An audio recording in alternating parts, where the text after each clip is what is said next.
Hola a todos, ¿cómo están? Espero que se encuentren muy bien. Mi nombre es Mariano Pulgar y esto es A Contracorriente. En el día de hoy voy a dar inicio a una nueva serie de videos sobre alfabetización financiera.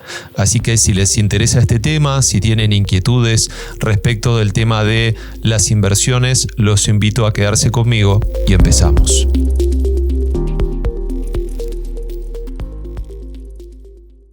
La encuesta global de educación financiera de S&P define a la alfabetización financiera como la capacidad de comprender conceptos financieros esenciales para tomar decisiones informadas sobre ahorro, inversión y endeudamiento. ¿Por qué estos conceptos son muy importantes?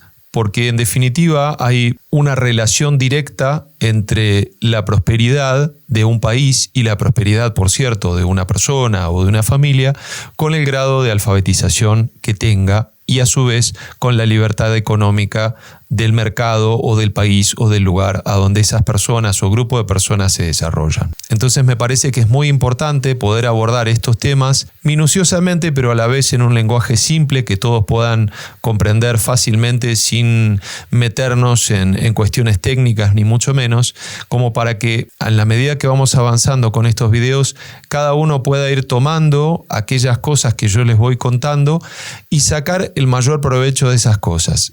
Algunos decidirán si solamente ahorran, otros decidirán si después de haber ahorrado quieren comenzar a invertir, que obviamente se los voy a recomendar. Y por último, si es que tienen deudas o piensan endeudarse, tomar decisiones racionales y beneficiosas para ustedes mismos en relación al tema del endeudamiento. Así que hoy vamos a abordar el primero de estos ítems, que es el tema del ahorro. Estoy bastante seguro que ustedes mantuvieron alguna conversación con personas cercanas o incluso mantuvieron una conversación frente al espejo con ustedes mismos en donde pensaron, bueno, voy a ahorrar lo que me sobra y después se dan cuenta que nunca les sobra. Entonces, cada nuevo fin de mes es una frustración porque cuando ustedes dicen, bueno, sí, voy a poder a fin de este mes ahorrar una determinada cantidad de dinero, llegan al fin de mes y se dan cuenta de que no tienen nada. Entonces dicen, bueno, lo voy a hacer el mes que viene. Entonces, al periodo siguiente ocurre más o menos lo mismo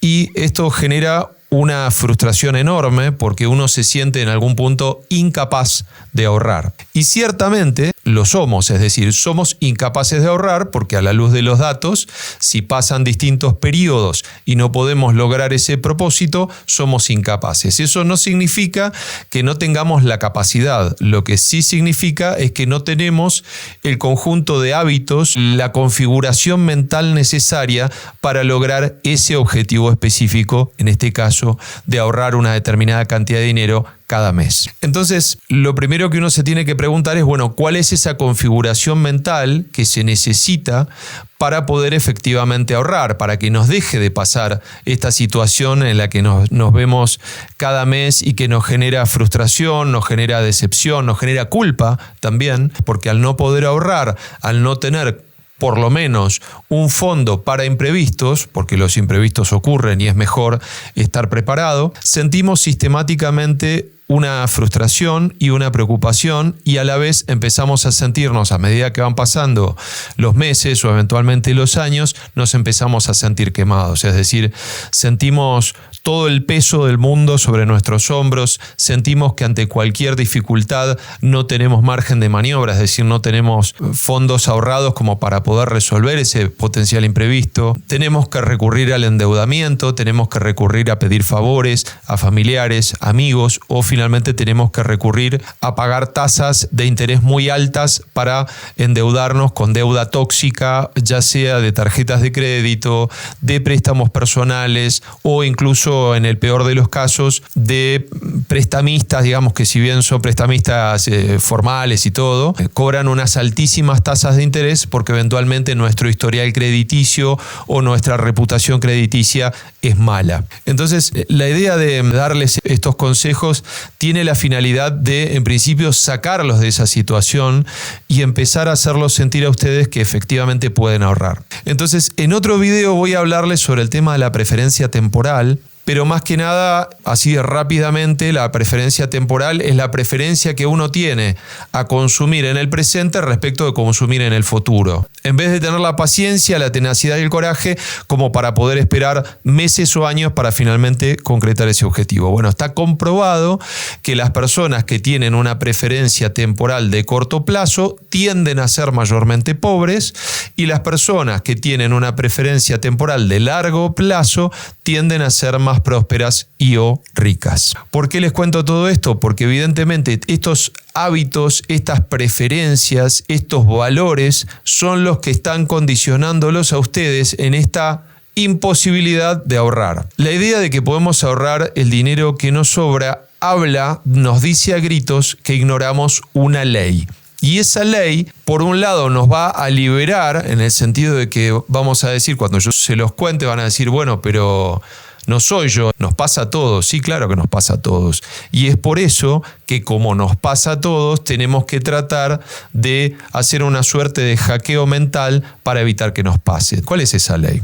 La ley de Parkinson. La ley de Parkinson establece que el trabajo se expande hasta que ocupa por completo el tiempo destinado para su realización. Esto significa que tardas más tiempo del necesario para realizar una tarea o que procrastinás y finalizás la tarea justo antes de la fecha de vencimiento. Esto seguro que no les es ajeno en absoluto. Les habrá pasado que tenían que entregar un trabajo en su empresa, en su negocio, y esperaron hasta último momento para realizar esa tarea, o que tenían que estudiar para un examen y tenían 2 meses por delante y eventualmente terminaron estudiando a las apuradas, desesperados, angustiados, preocupados los últimos 2 o 3 días y se quedaron sin dormir. Es decir, este comportamiento no es que les pase a ustedes, nos pasa a la gran mayoría, pero la manera de evitarlo, si es que es algo en algún punto natural o que tiende a ser natural, lo que tenemos que tratar de hacer es hacernos trampas a nosotros mismos para evitar que ocurra. Bueno, entonces la pregunta es, ¿y qué tiene que ver esto con el ahorro? O sea, ¿cuál es la relación que hay entre la ley de Parkinson y el ahorro? Entonces, ahora se me ocurrió un juego que es reemplazar algunos términos.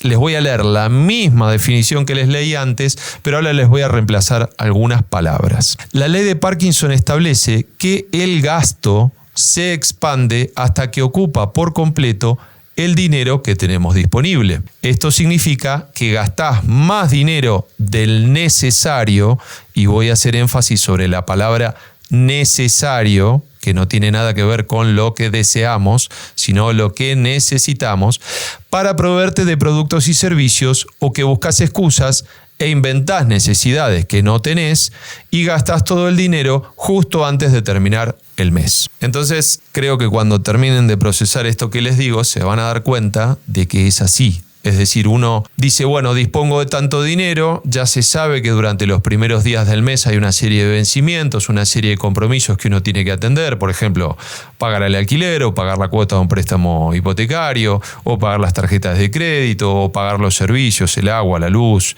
el gas o el colegio de los chicos o lo que fuere, y a partir de ahí me queda tanto para poder disponer a lo largo del mes. Entonces, claro, en la medida que uno ve que el dinero le alcanza, va regulando y finalmente se lo va gastando todo al final de mes. Entonces, la pregunta que queda ahora es, bueno, ¿y cómo se arregla? Porque si en definitiva ya sé que voy a expandir mi gasto hasta que se ocupe todo el dinero que tengo disponible, creo que la única opción que nos queda es o hackeamos el gasto o hackeamos los ingresos. Es decir, nos tenemos que de alguna manera poner un coto, poner un límite, y la respuesta es que hay que hackear las dos cosas. Lo primero que hay que hacer es definir nuestro gasto no en función de todo el dinero que tenemos, sino definir nuestro gasto en función de una parte del dinero que tenemos.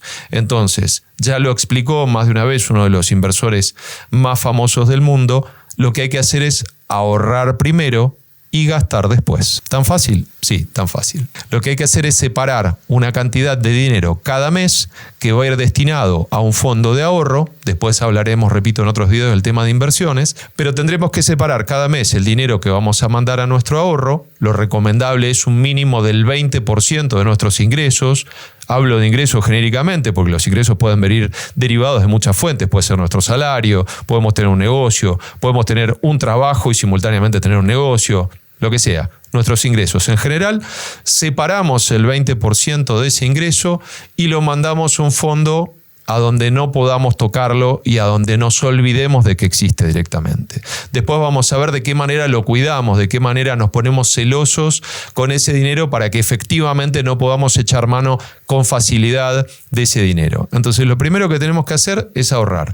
Y a partir de ahí, todo el dinero que nos queda, efectivamente lo podemos gastar sin ningún tipo de culpa. Porque si hasta hace un momento hablábamos de que teníamos cada mes culpa porque no podíamos ahorrar, ahora, como ya sabemos que una parte está reservada para el ahorro y que es intocable, el 80% que nos queda, estoy poniendo el ejemplo de 20-80, aunque sería deseable de acuerdo a sus posibilidades que sea más, pero como mínimo el 20% de nuestros ingresos lo ahorramos cada mes y el 80% lo podemos gastar en lo que necesitamos y también lo podemos gastar en lo que deseamos. Es decir, podemos darnos algunos gustos, podemos permitirnos y concedernos la posibilidad de disfrutar del fruto de nuestro trabajo. Es decir, si nosotros nos ganamos ese dinero honestamente, qué mejor que recompensarnos, que darnos algún tipo de mimo a nosotros mismos diciendo, bueno, hoy podemos salir a cenar, o podemos salir a tomar un desayuno, o podemos ir al cine, o nos podemos comprar una prenda de vestir o algo que nos gusta. No pasa nada.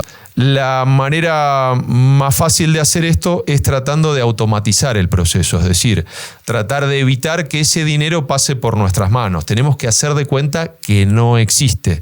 Entonces, hay un montón de aplicaciones de neobancos. Yo, por ejemplo, uso Revolut, que funciona espectacular y te da la posibilidad de hacer como distintas bóvedas a donde guardar dinero y de hecho hasta remuneran ese ahorro con un pequeño interés. Pero esa para mí es la mejor manera, es decir, cada vez que recibimos un ingreso separamos el 20% o a determinada fecha del mes cuando cobramos automatizamos separar ese 20%. Sobre este tema hay un montón de reglas, después en otros videos voy a seguirme extendiendo sobre el tema y les voy a contar distintos trucos, pero en definitiva lo que les quería compartir hoy eran estos conceptos básicos de ahorro, que son la piedra angular sobre la cual se pueden construir nuestras primeras inversiones y a largo plazo se puede construir verdadera riqueza. Si les interesó este video, les pido que me dejen un like, que se suscriban al canal si no están suscriptos y nos vemos en el próximo video. Les mando un fuerte abrazo y hasta la próxima.